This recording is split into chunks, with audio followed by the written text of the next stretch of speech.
विद्यार्थियों नमस्कार। History by captain doctor Rajendra J Maan Singh.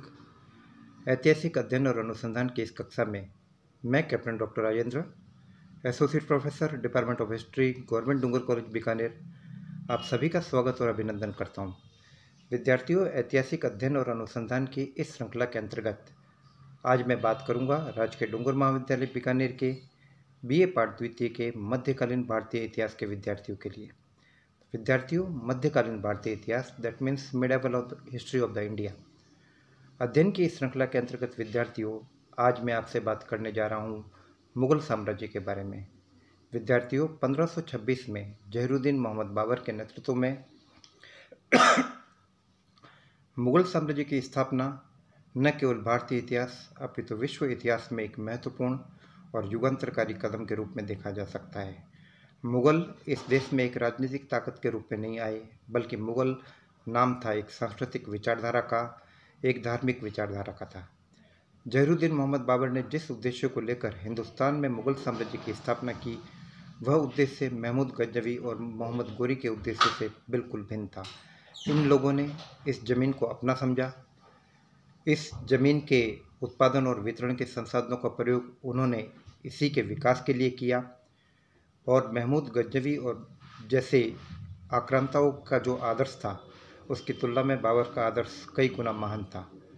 परिणाम ये हुआ कि मुगल नाम दुनिया में पर्याय बना शोहरत का, मुगल नाम दुनिया में पर्याय बना एक ऐसे विशाल एकीकृत साम्राज्य का जिसका पूरी दुनिया में कोई मुकाबला नहीं था। अपने शक्तिशाली सम्राटों अकबर, जहांगीर, शाहजहाँ और औरंगजेब के नेतृत्व में मुगल साम्राज्य ने नवीन बुलंदियों को स्पर्श किया।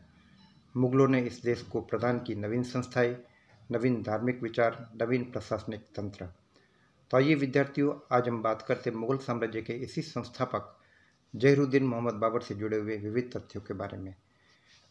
विद्यार्थियों, मुगल एक ऐसी नस्ल है जिसे कि तातारों और चगताइयों की एक मिश्रित रेस कही जा सकती है। बाबर की रगों में अपनी माता की तरफ से मंगोलों का खून बह रहा था। वह चंगेज खान का 14वां वंशज था, और अपने पिता की तरफ से उसकी रगों में तैमूर का खून बह रहा था। वह तैमूर का 5वां वंशज था। मुगल रेस चगताई के नाम से भी जानी जाती थी, जो कि चंगेज खान के दूसरे बेटे के नाम से निकली थी। विद्यार्थियों, बाबर का जो मूल केंद्र था वह था फरगाना, और 1483 में 14 फरवरी 1483 में बाबर का जन्म हुआ, और 11 वर्ष की आयु में उसके पिता उमर शेख मिर्जा की मृत्यु हो गई। उमर शेख मिर्जा का यह राज्य, फरगाना का राज्य, जो कि बाबर को विरासत में मिला था, जल्दी उसके चाचा महमूद मिर्जा और मामा अहमद मिर्जा की महत्वाकांक्षाओं का शिकार हो गया। इसी के साथ साथ बाबर खुद महत्वाकांक्षी था। जब फरगाना उसके हाथ से निकला, और इवन जब फरगाना उसके हाथ में था भी, तो भी उसके मन में ये इच्छा थी कि वह समरकंद के ऊपर अधिकार करे। विद्यार्थियों, समरकंद का मध्य एशिया की राजनीति के अंदर बहुत बड़ा महत्व था। विद्यार्थियों, समरकंद मध्य एशिया का न केवल सांस्कृतिक केंद्र था, धार्मिक केंद्र था, बल्कि राजनीतिक केंद्र भी था। इसलिए हर किसी सुल्तान की यह इच्छा होती थी कि वह समरकंद के ऊपर अपना अधिकार करे। लेकिन समरकंद को जीतने के प्रयत्न में बाबर ने फरगाना को भी अपने हाथ से गंवा दिया, और बाद में समरकंद भी उसके हाथ से निकल गया। इसके अलावा मध्य एशिया के उज्बेक सरदार शेबानी खान ने भी उसके लिए दिक्कतें पैदा की। बाबर खाना बदोशी की अवस्था में, यायावर अवस्था में कभी इधर घूमता, कभी उधर घूमता। बाबर अपने विवरणों में लिखता है कि मुझे याद नहीं आता कि मैंने कभी भी 2 रमज़ान एक ही जगह पर एक साथ मनाए हो। और इसके साथ साथ बाबर अपने जीवन की एक महत्वपूर्ण घटना का बाबरनामा में उल्लेख करता है, जो उसके इसी संघर्ष के दौर से संबंधित थी। विद्यार्थियों, यह घटना एक ऐसी घटना थी जो हमें ये बताती है कि बाबर न केवल एक महत्वपूर्ण सैनिक योद्धा था, बल्कि वह एक महत्वपूर्ण और बेहतरीन किस्म का उच्च व्यक्तित्व का नेता था। नेतृत्व क्षमता, लीडरशिप के गुणों से युक्त वो व्यक्ति था। और यह किस्सा उस दौर का है कि जब बाबर अपनी इस विपन्नता के दौर में, मैं बताऊं कि बाबर ने काफ़ी दिन तकलीफ़ें निकाले। वो कहते हैं कि कई बार ये कि हमें 1 रुपया देकर एक रोटी खरीदनी पड़ती थी। इवन हमें अपने फालतू के कपड़े बेचकर भी रोटी खरीदनी पड़ती थी। मेरे पास कहता है कि 4-5 से ज़्यादा आदमी नहीं बचे थे। तो इसी दौर में वह विद्यार्थियों साइबेरिया के बर्फीले रेगिस्तानों में फंस गया। साइबेरिया के बर्फीले रेगिस्तानों के अंदर तूफान चालू हो गया, रात होने लगी। उसके सैनिकों ने, 5-6 सैनिक थे, उनके सैनिकों ने एक गुफा ढूंढी और कहा कि सहनसा बोले गुफा इतनी बड़ी है कि आप इसमें आराम से सो सकते हैं, आप इसमें आराम से सोइए और हम बाहर पहरा देते हैं। बाबर ने अंदर जाकर देखा कि बाबर ने कहा कि ये गुफा इतनी है कि इसमें एक आदमी सो सकता है, लेकिन 5-6 व्यक्ति आपस में सिमट कर बैठ सकते हैं। तो उसने अपने सैनिकों को कहा कि बैठेंगे तो सभी बैठेंगे, नहीं तो अंदर कोई नहीं जाएगा, क्योंकि मरने के बाद बाबर खुदा को यह मुँह नहीं दिखाएगा, खुदा उसको ये कहेगा कि तू ने अपने सैनिकों को मरने के लिए छोड़ दिया, बोले तू तो नेता था, इसलिए मैं तुम्हारा नेता हूँ, हम सब मिलकर साथ रहेंगे, ये रात निकल जाएगी लेकिन बात हमेशा हमेशा रह जाएगी। और यही हुआ। वे सभी सैनिक बाबर के साथ गुफा के अंदर बड़ी मुश्किल से उन्होंने अपने आप को एडजस्ट किया। लेकिन विद्यार्थियों, इतिहास गवाह है कि वो रात निकल गई, लेकिन बाबर की ये बात आज इतिहास के पन्नों में स्वर्णिम अक्षरों से अंकित है। आज भी मैनेजमेंट की कक्षाओं में, मोटिवेटिव कक्षाओं में, प्रबंध की कक्षाओं में जब भी कोई बात बताई जाती है तो बाबर को एक महत्वपूर्ण नेता के रूप में प्रमाणित करने के लिए बाबर के प्रसंग काफ़ी है। कहा जाता है कि बाबर ने अपने रास्ते में पड़ने वाली नदियों को खुद तैर कर पार किया। सबसे पहले अपनी सेना में अपना घोड़ा नदी में सबसे आगे डालने वाला व्यक्ति कोई व्यक्ति होता था तो खुद सम्राट बाबर था। विद्यार्थियों, ये बाबर की बेहतरीन नेतृत्व क्षमता का नतीजा था कि उसने अपनी मुर्दा दिल सेना के जोश और उत्साह को, जो कि बयाना की लड़ाई में राणा सांगा से हारने के बाद उनमें निराशा की भावना पैदा हो गई थी, उस निराशा की भावना को उत्साह में पैदा करना यह बाबर जैसे ही प्रेरणादायी व्यक्तित्व का काम हो सकता था, और बाबर ने इस काम को बखूबी करके दिखाया। तो विद्यार्थियों, जल्दी ही बाबर के बदहाली के दिन समाप्त हुए और 1504 में बाबर ने काबुल पर अधिकार किया। काबुल पर अधिकार करने के बाद विद्यार्थियों, बाबर ने बादशाह की उपाधि धारण की। विद्यार्थियों, मैं आपको बता दूं कि मुगल बादशाहों ने कभी भी खलीफा से मान्यता प्राप्त करने की कोशिश नहीं की और वे अपने आप में स्वयं संप्रभु सम्राट थे। तो ये अपने आप में उनकी महत्ता को प्रमाणित करता है।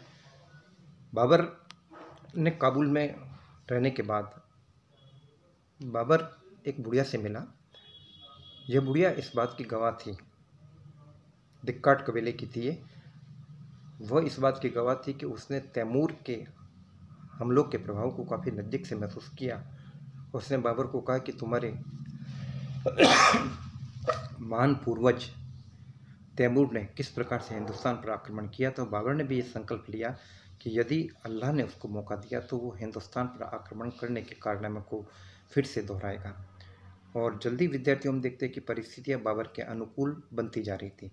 इस वक्त हिंदुस्तान पर अंतिम लोधी सुल्तान इब्राहिम लोधी का शासन था, 1517 से लेकर 1526 तक। और सुल्तान इब्राहिम लोधी की अपने अफगान सरदारों पर अविश्वास करने की नीति के कारण उसके अफगान सरदार अपने वजूद की रक्षा के लिए, अपने मान और सम्मान की रक्षा के लिए उससे दूर होते जा रहे थे और साथ ही साथ वे उसके खिलाफ लगातार विद्रोह करते जा रहे थे। उन्हें जल्दी बाबर के रूप में एक ऐसा अवसर दिखा और इन्होंने बाबर को आमंत्रित किया। दौलत खान लोधी, दिलावर खान लोधी और आलम खान लोधी ये प्रमुख लोधी सरदार थे जो कि बाबर को दिल्ली पर हमला करने के लिए आमंत्रित करने वाले लोगों में थे।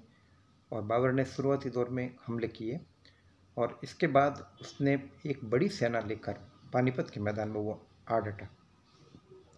हालांकि बाबर अपने बाबरनामा में लिखता है कि मुझे जहाँ लोधी सरदारों का निमंत्रण और सहयोग था, वही दूसरी तरफ मेवाड़ के काफिर राणा सांगा ने भी मुझे ये कहा कि आप दिल्ली से हमला करूँगे तो मैं आगरा से हमला करूँगा। लेकिन मैंने यहाँ पहुंचकर दिल्ली भी जीत लिया और आगरा की तरफ भी मैं बढ़ रहा हूँ, लेकिन उस काफिर राणा के हिलने का एक भी कदम दिखाई नहीं देता।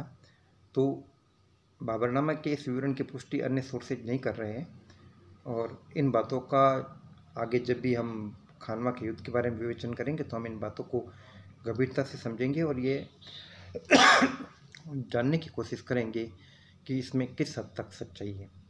बाबर ने अपनी बेहतरीन रक्षात्मक प्रणाली, तुलुगमा प्रणाली और एशिया के सबसे प्रभावी मारक ताकत तोपखाने के प्रयोग के द्वारा इस युद्ध का फैसला कुछ ही पलों में अपने पास कर लिया।